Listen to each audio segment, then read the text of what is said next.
बस आपस में चिढ़ना बंद कर दो। कई लोग तो अपने मकान में लिखवाते हैं मातृ पितृ छाया। क्या लिखवाते? मातृ पितृ छाया। दुनिया सोचेगी मताई बाप का सबसे ज्यादा अगर कोई मानत तो ये लड़का मानत। देखो मातृ पितृ छाया लिखा और माता पिता को पकड़ करके बाहर फेंक देंगे। माता पिता के लिए अलग से झोपड़ियां बनवा देंगे। मम्मी तुम्हारे लिए 2 कमरा बनवा दिए, उसी में रहो। सामने अपने लिए बंगला बनवाएंगे, मातृ पितृ छाया। और रहेंगे खुद की घरवाई और छाया बना देंगे माता पिता की। क्यों भाई, तुम रह रहे हो माता पिता को छाया में रख दिए।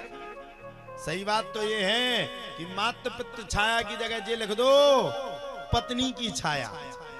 पत्नी तो रह रही महाराज। एक आदमी था, मैं वहां पे राम कथा को सुना रहा था, हनुमान कथा को बैठा था। हमसे कहने लगा, बोले महाराज जी हमें भी आपकी राम कथा को करवाना है।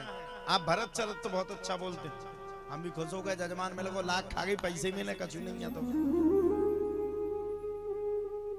हमने पूछा जजमान जी किस खुशी में करवा रहे? जजमान बोला कुछ नहीं गुरुजी, भाई से विवाद चल रहा था। एक मकान था, मकान 6 एकड़ में बंगला बना था, 100 करोड़ का था। और उस बंगला का केस में जीत गया, इसलिए मैं अपने घर में राम कथा करवाना चाहता हूं। बताओ भाई से जीत करके भरत के चरित्र को करवाना चाहता हूं। भाई के केस को जीत करके राम के चरित्र की चर्चा करवाना चाहते हैं। भाई को हरा करके अपने आप को प्रत्यक्ष बता करके राम के चरित्र को सुनाना चाहते हैं कि भगवान राम का भाई भरत ऐसा था जिसने राम के पीछे 14 वर्ष अगर राम ने वनवास को भोगा तो भरत ने भी उसी राज्य में बैठ करके राज्य की सीमा के बाहर खड़े होकर के 14 वर्ष बराबर राम ने जितना वनवास नहीं भोगा उससे ज्यादा कठिन वनवास भरत ने भोगा। उस भरत के चरित्र को हम सुनना चाहते हैं महाराज,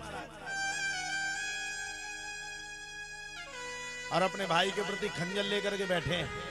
भरत के चरित्र को सुनना चाहते हैं, कथा करवाना चाहते हैं राम और भरत की। और लड़ाई मची है खुद के भाई से, पकड़ के बगल में भीट से भीट मिल नहीं पा रहे, दीवाल से दीवाल नहीं मिल पा रही। देखो भैया मैं सीधी सीधी एक बात कहूं, मैं ज्यादा भागवत तो जानता नहीं, ज्यादा पुराणों में मैं पढ़ता नहीं, क्योंकि जितना जानता मैं तो अप्रत्यक्षित हूं। संसार में ना कोई लेकर के आया था ना लेकर के जाएगा, ना आया था ना जाएगा। नंगे आया था, नंगे पांव आया था, मुट्ठी बांध करके आया था और हाथ पसारे जाना है। जिस दिन जाओगे आप भी, जिस दिन मरोगी, सुन लो सब जने सुन लो, तुमने कौन कछु मन्ना तो सबको है। बूढ़ी अम्मा हंसन लगी, तुम्हारे तो दांते नहीं है, तुम्हें भी जावी वारी हो। मन्ना सबको है। जिस दिन आप मरोगी ना, जिसके लिए आप लोग खोज खोज करके तब पैसा रखती हो ना, अच्छा सच्ची बात तो ये है, माँ जितना भी रुपया कंट्रोल कर करके रखती है अपनी संतान के लिए, सही बात है कि नहीं? जिस दिन आप मरोगी ना, आपके मरने के 1 घंटा के बाद भी आपकी खुद की बहू आपके मरने पे विलाप नहीं करेगी, रोएगी नहीं।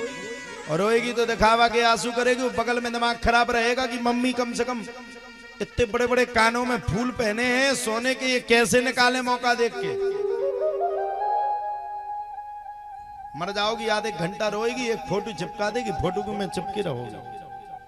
और पता नहीं कितो मकर जाओ है, चिरैया बीच में गड़बड़ कर दे सफेद कलर में तो और गड़बड़ हो जाए,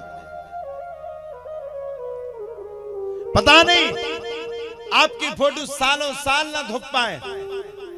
मैं कहना चाहता हूं बिल्कुल कर्म करो, गृहस्थ भी कर्म है, इसको करना भी अति आवश्यक है।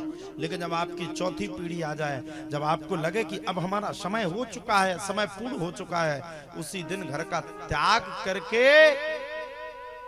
भगवान का भजन करना प्रारंभ कर दो, आपका कल्याण हो जाएगा। और मैं इस बात का प्रत्यक्ष गवाह हूं, कि मत करो कुछ भी, मत जाओ कहीं बाहर, अपने घर को ऐसा सजा दो, ऐसा सजा दो, ऐसा सजा दो कि तुम्हारे घर में आने के लिए एक बार भगवान भी तरसे।